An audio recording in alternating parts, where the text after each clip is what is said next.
Investigators have left and parishioners are returning to Dallas's Catholic Diocese after authorities served search warrants there Wednesday as part of a sex abuse investigation. All new today, the faithful talking about it, sharing mixed reaction to yesterday's raid. Steve Pickett live right outside the diocese with what many had to say today. Steve?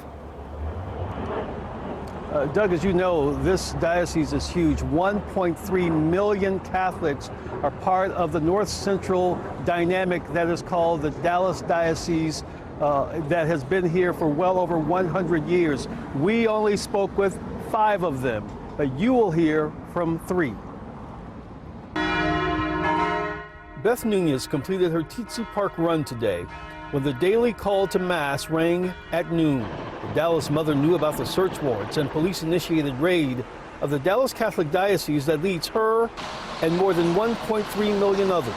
I'm still Catholic, and I know that there are a lot of good people in the Catholic Church, and unfortunately there have been some bad representatives of the Church. Dallas police confirm current investigations into child sex abuse involving former St. Cecilia priest Edmundo Paredes and 4 others. Search. If you really think that there's something more, then look.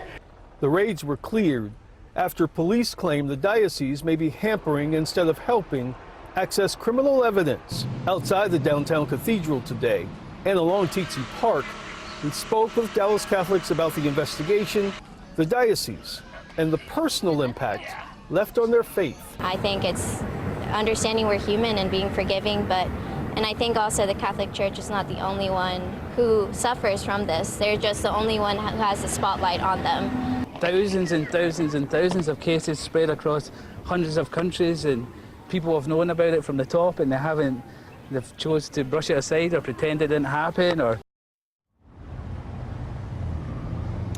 that particular gentleman clearly frustrated about the ongoing issues that affect the Catholic Church for years regarding child sex assaults, not only in this city and this state, but frankly throughout the world.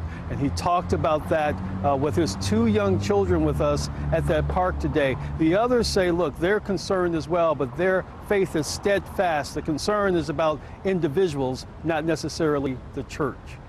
Reporting live, Steve Pickett, CBS 11 News.